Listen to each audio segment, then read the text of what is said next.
Hello friends, welcome to Shri Vidya Vihar. This is Shreya. I cleared seated paper 1 and paper 2. Recently I qualified GRF in subject of education. जैसा कि आप जानते हैं कि हमने एक CDP in 1 month की श्रृंखला को शुरू किया है। उसी श्रृंखला में आज का टॉपिक है BF स्किनर्स का ऑपरेंट कंडीशनिंग थ्योरी। मुझे ऐसा लगता है कि इस थ्योरी को पढ़ने के बाद सीटेट में आए हुए इससे रिलेटेड क्वेश्चंस आपके गलत नहीं होने चाहिए। तो स्टार्ट करते हैं और आप इस थ्योरी को अंत तक देखिएगा पूरा, और अगर आपको समझ में आए तो मेरे चैनल को सब्सक्राइब करिएगा और वीडियो को लाइक एंड शेयर करिएगा, ताकि आपको आगे के जितने भी थ्योरीज है उसके नोटिफिकेशंस टाइम पे मिलते रहें। तो चलिए स्टार्ट करते हैं BF स्किनर्स की ऑपरेंट कंडीशनिंग की थ्योरी। इस थ्योरी को समझने से पहले यह जान लेना ज़रूरी है कि किसी भी थ्योरी को एक कैटेगरीज में रखा जाता है। तो जो कैटेगरीज है किस चीज़ की, बिहेवियरिस्टिक की, कॉग्निटिव की और ह्यूमनिस्टिक के। तो कुछ थ्योरीज है जो बिहेवियरिस्ट में आते हैं, कुछ थ्योरीज है जो कॉग्निटिव में आते हैं और कुछ थ्योरी ह्यूमनिस्टिक में आते हैं। तो बिहेवियरिस्ट थ्योरी में जो थ्योरी आती है वो किसकी थ्योरी है, थॉर्नडाइक की थ्योरी, पैवलोव की थ्योरी और स्किनर की थ्योरी। बिहेवियरिस्ट का मतलब होता क्या है कि कुछ ऐसे साइंटिस्ट थे जिन्होंने कहा कि किसी भी बच्चे को अगर हमको उनका डेवलपमेंट करना है तो उनका डेवलपमेंट व्यवहारवाद उनके बिहेवियर में चेंज करके किया जा सकता है, और उसमें इन्वायरमेंट का भी रोल होता है, हेरिडिटी का भी रोल होता है। ऐसे हेरिडिटी का रोल तो हम चेंज नहीं कर सकते, वो तो बाई इनेट होता है हेरिडिटी वाला, लेकिन हम बिहेवियर अगर किसी का चेंज करना चाहते हैं तो उसके इन्वायरमेंट के मदद से उसका कंडीशनिंग करके हम उसमें चेंज कर सकते हैं। और बिहेवियरिस्ट की जितने भी थ्योरी हैं उसमें कंडीशनिंग वर्ड को आपको याद रखना है कि कंडीशनिंग क्या होता है। तो चलिए हम स्टार्ट करते हैं थ्योरी। तो उसी श्रृंखला में आज की थ्योरी का नाम है BF Skinner's operant conditioning theory. तो पहले हम इस BF स्किनर जी का इंट्रोडक्शन कर लेते हैं। इस सिद्धांत के प्रतिपादक अमेरिका के मनोवैज्ञानिक BF स्किनर थे। स्किनर ने चूहों तथा कबूतरों पर प्रयोग किया था। इन्होंने किस पे किया था, चूहों और कबूतरों पे अपना एक्सपेरिमेंट किया था। प्रयोग द्वारा उन्होंने यह निष्कर्ष निकाला कि परिणाम में दो प्रकार के व्यवहार, रिस्पोंडेंट और ऑपरेंट होते हैं। मतलब यह कि इन्होंने जो प्रयोग किया वो किस पे किया था, चूहे और कबूतर। रिस्पोंडेंट क्या होता है और ऑपरेंट क्या होता है, ठीक है। तो रिस्पोंडेंट का मतलब क्या होता है कि किसी भी स्टिमुलस के बाद, स्टिमुलस का मतलब वो होता है कि किसी चीज को करने के लिए, अगर किसी चीज को देखकर आप उस काम को करने के लिए प्रेरित हो रहे हैं तो वो चीज, वो ऑब्जेक्ट क्या हो गया, स्टिमुलस हो गया, उद्दीपन हो गया, और उससे जो आपकी प्रतिक्रिया निकल रही है उसको हम लोग रिस्पोंडेंट बोलते हैं। मतलब रिस्पॉन्स करना, अगर हम सरल भाषा में बोले तो रिस्पॉन्स करना। ऑपरेंट का मतलब क्या होता है, ऑपरेंट का मतलब होता है कि एक पूरा इन्वायरमेंट में एक संपूर्ण जो बिहेवियर है, किसी एक फिक्स इन्वायरमेंट में एक बिहेवियर है, उसको हम लोग ऑपरेंट बोलेंगे। सक्रिय ऑपरेंट है ना। तो चलिए आगे करते हैं। इसका जो कोर फाउंडेशन क्या था, learning occurs through the consequence of our actions. मतलब इनका कहने का मतलब क्या था, अगर हम समझे तो सरल भाषा में, कि अधिगम कब होता है, जब नतीजे क्या होते हैं, through the consequence of our actions. हमारा जो एक्शन है उसके जो नतीजे होते हैं उसी से अधिगम होता है। जो भी हमारा एक्शन होता है उसका जो परिणाम होता है उससे क्या होता है, अधिगम होता है।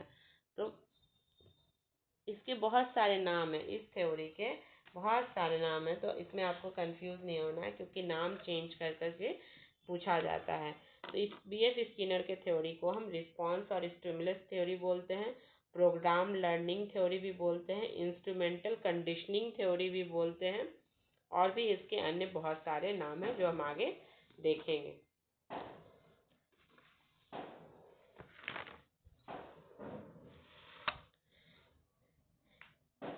उन्होंने कहा BF स्किनर ने कहा कि अनुक्रिया यानी रिस्पोंडेंट का संबंध स्टिमुलस से होता है और सक्रिय स्वतंत्र होता है, यानी ऑपरेंट है जो रिस्पोंडेंट का हिंदी क्या होता है, अनुक्रिया। अनुक्रिया और उद्दीपन का इंग्लिश क्या होता है, स्टिमुलस, और सक्रिय का इंग्लिश ऑपरेंट होता है।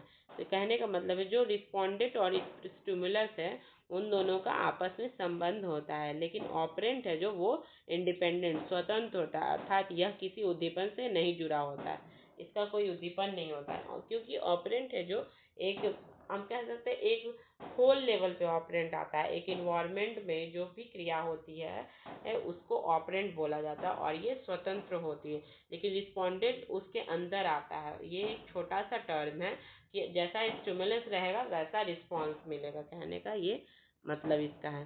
स्किनर के अनुसार सक्रिय अनुबंधन में ऐसी अनुक्रिया को सीखा जाता है जिससे कुछ पुरस्कार प्राप्त हो।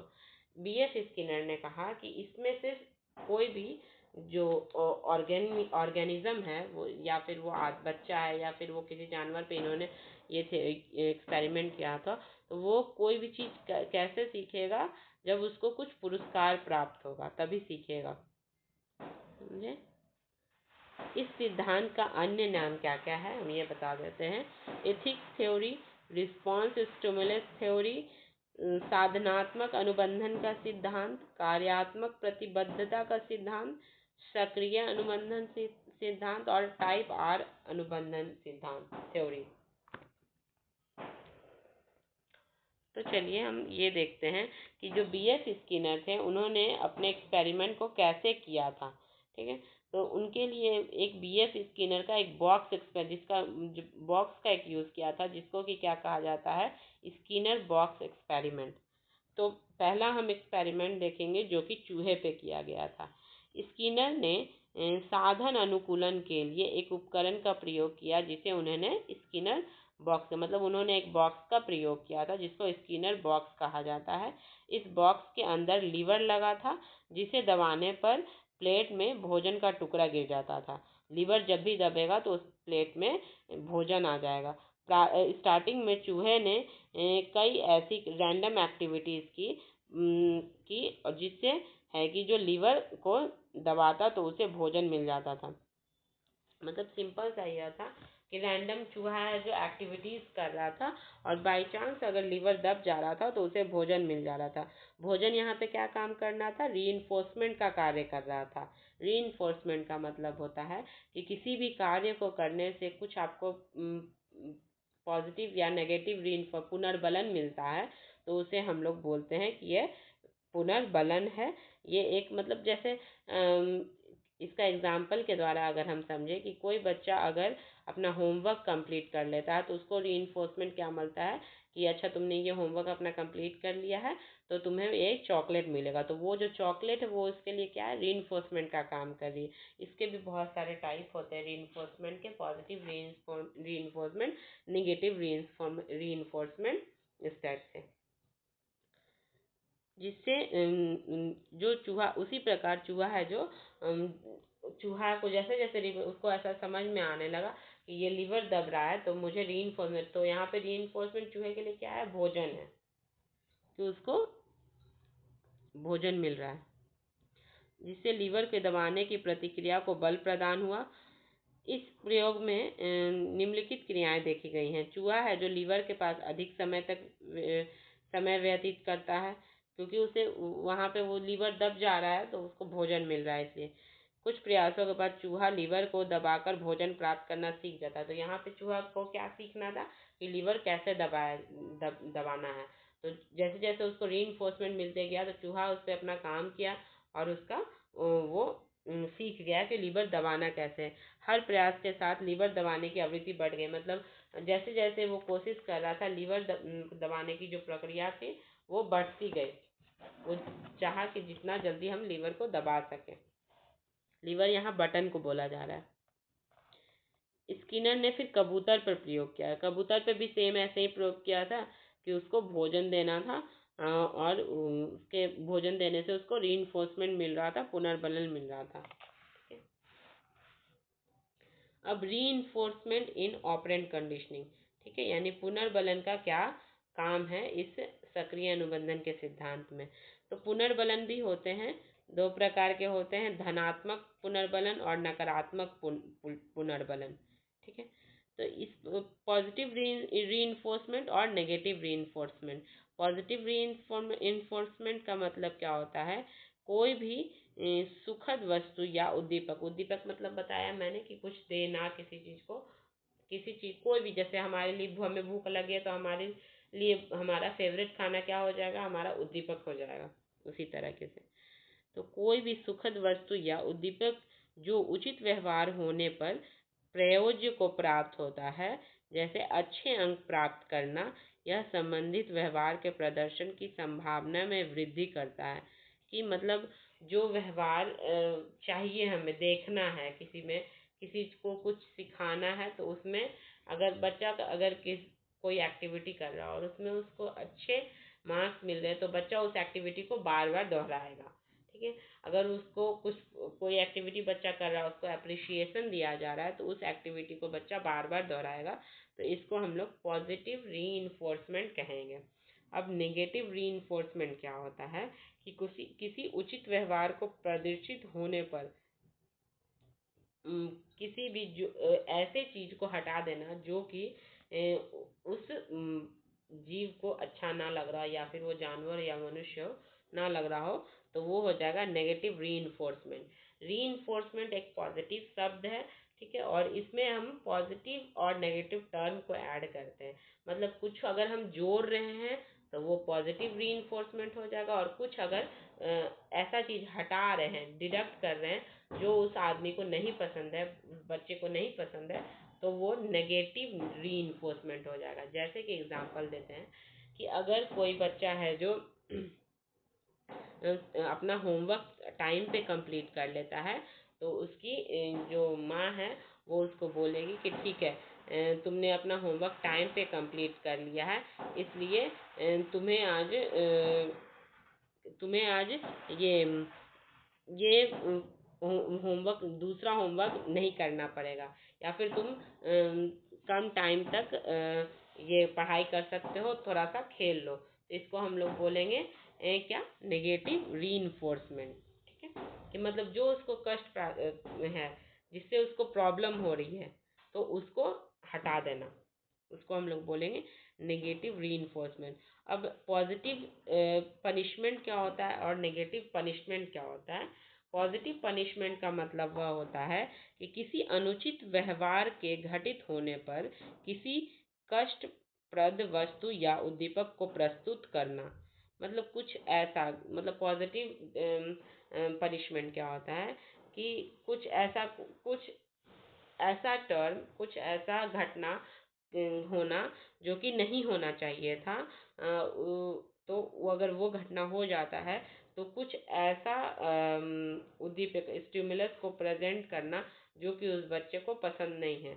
जैसे अगर बच्चा है जो किसी के साथ मिसबिहेव करता है, तो उसको ये कहा जाएगा कि तुमने अगर मिसबिहेव किया है तो तुम्हें ये पनिशमेंट दिया जा रहा है कि तुमको आज वीडियो गेम नहीं मिलेगा। ठीक है, तो वो क्या हुआ, इसका जो मतलब, या फिर उसको बोला जाएगा कि किसी बच्चे को होमवर्क करना तो अच्छा नहीं लगता है, तो तुमने आज मिसबिहेव किया है तो तुम्हें ये होमवर्क अभी करना होगा, तुम्हें ज़्यादा होमवर्क मिलेगा। तो ये क्या हो गया कि होमवर्क से उसको कष्ट हो रहा है, होमवर्क उसके लिए अच्छा चीज़ नहीं है। ठीक है, लेकिन उसके उस होमवर्क को बढ़ा देना, तो वो हो जाएगा क्या, पॉजिटिव पनिशमेंट। ये एक पॉजिटिव पनिशमेंट हो कहलाएगा। नेगेटिव पनिशमेंट क्या होता है कि किसी ऐसे व्यवहार के, अनुचित व्यवहार, कोई ऐसा व्यवहार जो घटित नहीं होना चाहिए था। जैसे इसी एग्जाम्पल पे अगर हम शूट करते हैं तो कुछ बच्चा किसी के साथ अगर मिसबिहेव करता है, तो उसमें क्या करना है कि जो बच्चे को जो चीज़ अच्छा लगता है उसको हटा देना, उसको रोक देना। जैसे कि अगर कोई बच्चा किसी के साथ मिसबिहेव करता है तो उसकी माँ उसको बोलेगी कि तुमने ये मिसबिहेव किया है तो तुम्हें आज तुमको वीडियो गेम तुम्हारा खेलने को नहीं मिलेगा। तो ये कहला जाएगा क्या, नेगेटिव पनिशमेंट। ठीक है, मुझे ऐसा लगता है कि ये आपको समझ में आ गया होगा। अगर और उदाहरण हम देखें तो जैसे उदंड व्यवहार कर रहे बालक को टीवी देखने से रोक देना, ये क्या हो गया, नेगेटिव रीइंफोर्समेंट हो गया, सॉरी नेगेटिव पनिशमेंट हो गया। और अगर हम कहेंगे पॉजिटिव पनिशमेंट क्या होगा, जैसे परीक्षा में कम अंक प्राप्त करने पर छात्रा को प्रशंसा ना करना या निंदा ना करना। ठीक है, तो ये पॉजिटिव क्या होगा कि उसने अंक तो कम लाया है, यानी ये अंक तो कम लाया है, ये व्यवहार अनुचित है, उचित तो नहीं है, लेकिन फिर भी उसकी निंदा ना करना, उसको डांटना नहीं। ठीक है, तो ये क्या कहलाएगा, उसका पॉजिटिव पनिशमेंट कहलाएगा कि नहीं डांटा गया। ठीक है, तो यहाँ पे पॉजिटिव क्या हो रहा है कि डांटा नहीं गया, लेकिन पनिशमेंट इसको क्यों बोला जा रहा है, क्योंकि उसने अनुचित व्यवहार किया था इसलिए। एक बार मैं फिर से समझा देती हूँ, पॉजिटिव रीइंफोर्समेंट और नेगेटिव रीइंफोर्समेंट। पॉजिटिव रीइंफोर्समेंट वह होता है जिसमें कोई सुखद वस्तु या उद्दीपक जो उचित व्यवहार होने पर प्रयोग किया जाता है, जो व्यवहार जो एक्सपेक्टेंस है कि यह व्यवहार होना चाहिए, उस व्यवहार के होने पर कुछ सुख प्रदान करने वाला स्टिमुलस देना बच्चे को, जैसे कि अच्छे अंक प्राप्त करने से किसी बच्चे को अगर हम रिवॉर्ड दे रहे हैं तो वो क्या हो जाएगा, पॉजिटिव रीइंफोर्समेंट हो जाएगा। वहीं निगेटिव रीइंफोर्समेंट का मतलब होता है कि कुछ उचित व्यवहार करने पे, मतलब कुछ ऐसा अच्छा व्यवहार करने पे किसी बच्चे को ये बोलना कि जो जो चीज़ उसको अच्छा नहीं लगता है वो उसके लाइफ से हटा देना। जैसे कि हम कह सकते हैं, शरारत कर रहे किसी बच्चे को तब जाने देना जब वह नोक जोक बंद कर दे। एप्लीकेशंस देखेंगे किसका, ऑपरेंट कंडीशनिंग का। क्रिया प्रसूत अधिगम का शिक्षा में कई प्रकार से प्रयोग होता है। इस अधिगम में अभ्यास द्वारा क्रिया पर विशेष बल दिया जाता है, मतलब प्रैक्टिस इसमें ज़्यादा होता है। यह आवश्यक है कि शिक्षक बालक को उचित कार्य के लिए समय समय पर पुनर्बलन यानी रीइंफोर्समेंट देते रहें। इस सिद्धांत के माध्यम से शिक्षक बालक के सीखे जाने वाले व्यवहार को स्वरूप प्रदान करते हैं। मतलब शिक्षक है जो क्या करता है कि बच्चा क्या सीख रहा है उसको वो क्या करता है, एक शेप शेप देता है।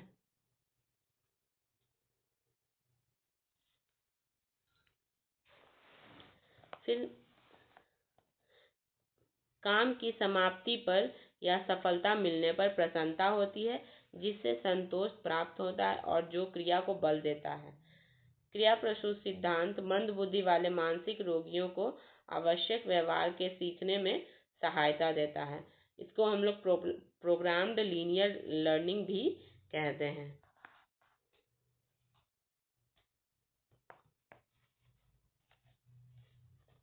तो ये थ्योरी कंप्लीट हो गया है, लेकिन मैं इसको एक समराइज वे में आपको फिर से रिवाइज करवा देती हूँ।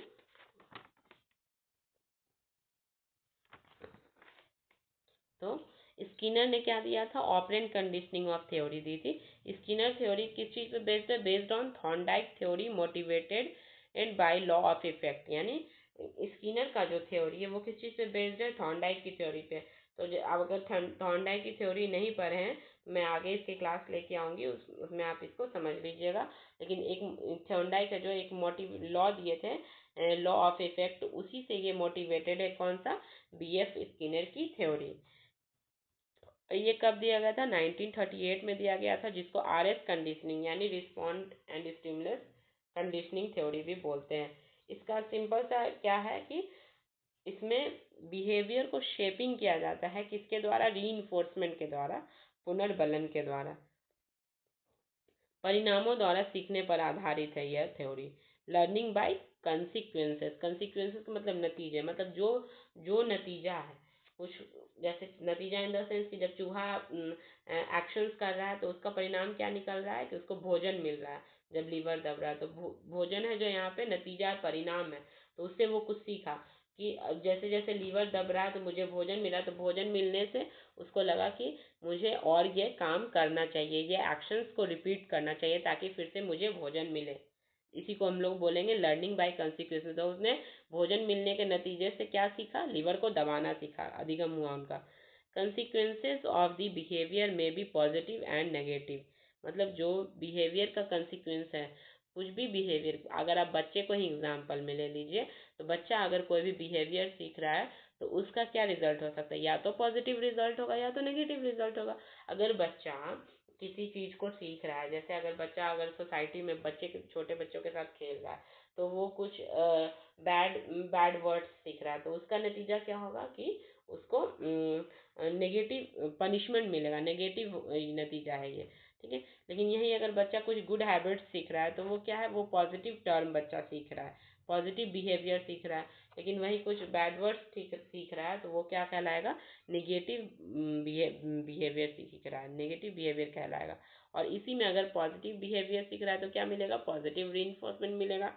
और निगेटिव बिहेवियर सीख रहा है तो क्या मिलेगा बच्चे को, वहाँ पे पनिशमेंट मिलेगा। यहाँ पे आपको नेगेटिव पनिशमेंट, ये नेगेटिव रीइंफोर्समेंट नहीं लगाना है, क्योंकि नेगेटिव रीइंफोर्समेंट भी वहीं पे दिया जाता है जहाँ पे जिसके नतीजे होते हैं जो वो पॉजिटिव होते हैं। मतलब बिहेवियर तो उचित ही होगा, लेकिन रीइंफोर्समेंट डिपेंड करता है कि वो पॉजिटिव रीइंफोर्समेंट है कि नेगेटिव रीइंफोर्समेंट है। पॉजिटिव रीइंफोर्समेंट वो होता है कि कुछ अच्छा बिहेवियर करने पे कुछ ऐड ऑन करना, लेकिन निगेटिव रीइंफोर्समेंट क्या होता है कि कुछ उचित बिहेवियर करने पे किसी नेगेटिव चीज को, बच्चे को जो चीज नहीं पसंद है उसको उनकी लाइफ से निकाल देना है, उनके जो लाइफ डेली रूटीन है उससे निकाल देना। Behaviour that controls environment is called operant. Operant क्या होता है, ऐसा बिहेवियर जो इन्वायरमेंट को कंट्रोल कर रहा है। A child behaviour can be changed by adding और सब्सट्रैक्टिंग समथिंग इनटू बिहेवियर है। मतलब एक चाइल्ड का बिहेवियर आप कब चेंज कर सकते हो, जब उसमें कुछ ऐड ऑन करोगे, उसमें कुछ सब्सट्रैक्ट करोगे, कुछ भी। दैट कंट्रोल्स द इन्वायरमेंट, जो कि है जो इन्वायरमेंट को कंट्रोल कर रहा है, उसके वातावरण को कंट्रोल कर रहा है, इज कॉल्ड ऑपरेंट। बाद में स्किनर ने री पर ज़्यादा बल दिया, पनिशमेंट पर नहीं। पहले तो इन्होंने री और पनिशमेंट पे दोनों पे बल दिया था, लेकिन बाद में उन्होंने पनिशमेंट को पे ज़्यादा बल ना देकर सिर्फ री पे बल दिया। इसमें स्किनर ने कहा कि जो बच्चे होते हैं वो इमीडिएट रिस्पॉन्स करते हैं, मतलब तुरंत रिस्पॉन्स करते हैं। इनके थ्योरी का अदर नेम क्या क्या है, एक्टिव कंडीशनिंग और रिस्पॉन्स, री conditioning, instrumental conditioning, behaviour is instrument. इसमें कहा गया है कि जो बिहेवियर है बच्चे का वो एज अ इंस्ट्रूमेंट काम करता है।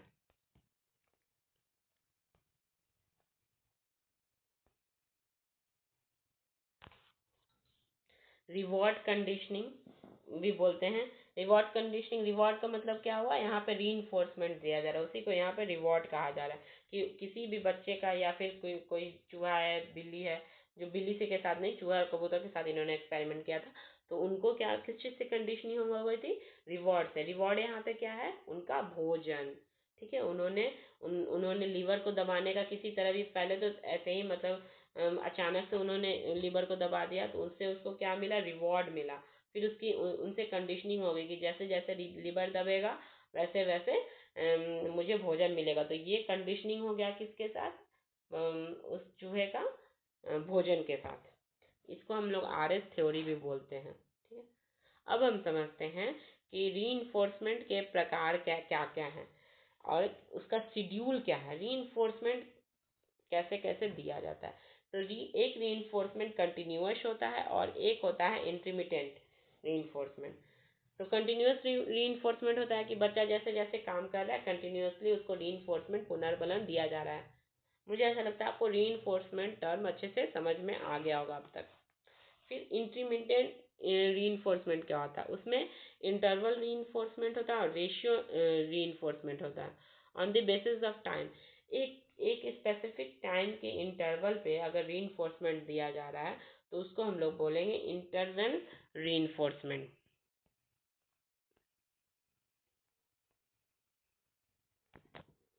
और अगर on the basis of number of response, मतलब रेशियो में क्या होता है कि जितना नंबर ऑफ रिस्पॉन्स रहेगा उसी रेशियो में बच्चे को री दिया जाएगा। तो पहला क्या है कि एक स्पेसिफिक टाइम के अंतराल पर जब री दिया जा रहा है तो उसको हम लोग बोलेंगे इंटरवल री। और एक स्पेसिफिक नंबर ऑफ रिस्पॉन्स के बाद, जैसे कि 2 बार रिस्पॉन्स किया उसके बाद दिया जा रहा है री, फिर नेक्स्ट 2 बार रिस्पॉन्स किया फिर उसके बाद नेक्स्ट री दिया जा रहा है, तो उसको हम बोलेंगे रेशियो री। इसमें भी कुछ टर्म होते हैं, fixed interval reinforcement, variable interval reinforcement, इसमें भी होते हैं। नेक्स्ट होता है फिक्स्ड रेशियो रीइंफोर्समेंट और वेरिएबल रेशियो इन रीइंफोर्समेंट। तो इसमें क्या होता है, फिक्स टाइम पे रीइंफोर्समेंट देना, अलग अलग टाइम पे रीइंफोर्समेंट देना। वेरिएबल में यहाँ पे फिक्स टाइम है, किसी एक मतलब 1 मिनट के बाद रीइंफोर्स किया जाएगा, और यहाँ पे अलग अलग टाइम, कभी 1 मिनट पे कर दिया, कभी 2 मिनट पे कर दिया, तो उसको हम लोग बोलेंगे, लेकिन टाइम को ध्यान में रखा जा रहा है तो उसको हम लोग बोलेंगे वेरिएबल इंटरवल रीइंफोर्समेंट। एक फिक्स्ड रेशियो पे, मतलब दो आप अगर रिस्पॉन्स कर रहे हैं तो आपको रीइंफोर्समेंट दिया जाएगा, तो ये फिक्स्ड रेशियो है। लेकिन यहीं पे अगर दो आप रिस्पॉन्स कर रहे हैं, फिर उसके बाद 3 रिस्पॉन्स कर रहे हैं, फिर 4 रिस्पॉन्स कर रहे हैं, उसके बाद आपको रीइंफोर्समेंट मिल रहा है, तो ये वेरिएबल रेशियो रीइंफोर्समेंट है। अगर अब हम इसके एजुकेशनल इम्प्लीकेशंस को देखें कि प्रोग्राम लर्निंग, यानी इसी जिसको हम BF स्किनर की ऑपरेंट कंडीशनिंग थ्योरी है, उसके हम अगर एजुकेशनल इम्प्लीकेशंस को देखें तो क्या क्या है। स्मॉल सीक्वेंशियल स्टेप, मतलब छोटे छोटे स्टेप्स में डिवाइड करके बच्चे को सिखाया जाता है। फिर एक्टिव पार्टिसिपेशन, इसमें बच्चे का जो होता है एक्टिव पार्टिसिपेशन होता है। फिर होता है इमीडिएट फीडबैक, तुरंत फीडबैक बच्चे को देना है। फिर नेक्स्ट क्या है, सेल्फ पेस्ड प्रोग्रेस, मतलब बच्चा है जो क्या खुद की सेल्फ पेस्ड मतलब का क्या हुआ कि वो अपने अनुसार, अपने स्पीड के अनुसार और अपने उनके माइंडसेट के अनुसार यहाँ पे सीखता है। इसी को बोलते हैं हम लोग, मतलब कैसे हम लोग कह सकते हैं ना, हम अपने अनुसार काम करेंगे तो उसको बोलेंगे सेल्फ पेस्ड लर्निंग उनकी होती है। और एरर का मिनिमाइजेशन होता है, मतलब इसमें कम एरर होने की चांसेस रहते हैं। Carefully design sequence prevent mistakes, building confidence and positive association. तो इससे बच्चे में क्या होता है, ये इनमें कॉन्फिडेंस बिल्डअप होता है। तो इसके जो एजुकेशनल ये प्रोग्राम लर्निंग है, जो प्रोग्राम लर्निंग इसके अदर नाम है, तो इसको हम लोग बोल सकते हैं कि एजुकेशनल इम्प्लीकेशन में क्या क्या है, स्मॉल सीक्वेंस, छोटे छोटे पार्ट में डिवाइड करके दिया जाता है, बच्चा इसमें एक्टिवली पार्टिसिपेट करता है, इमीडिएट उसमें फीडबैक दिया जाता है तुरंत, ये ऐसा नहीं कि हम बाद में देंगे। सेल्फ पेस्ड प्रोग्रेस, वो बच्चा खुद के अनुसार सीखता है, खुद की कन्वीनियंट के अनुसार। एरर मिनिमाइजेशन, इसमें एरर बहुत कम होने के चांसेस रहते हैं। अब हम कह सकते हैं यूज टू ये क्यों, इसका एजुकेशनल इम्प्लीकेशंस में और क्या क्या है। Use to change the behaviour of the child, by child के बिहेवियर को चेंज करने के लिए यूज किया जाता है। Useful for mentally retarded child, ये फिर ज़्यादा जो मानसिक रूप से पीछे बालक होते हैं उनके लिए ये यूज किया जाता है।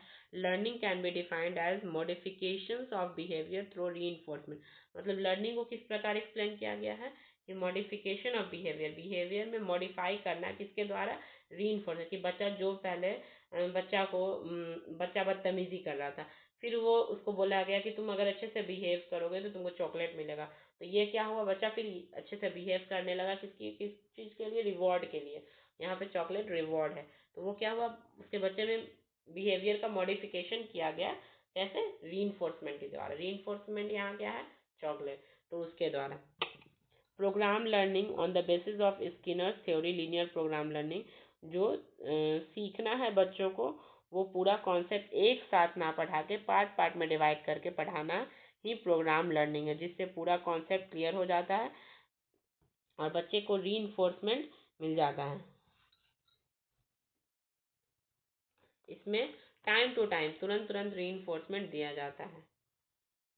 तो मुझे ऐसा लगता है ये थ्योरी कंप्लीट हो चुका है, तो मुझे ऐसा लगता है कि आपको मैंने अभी तक जितना भी समझाया वो समझ में आ गया होगा।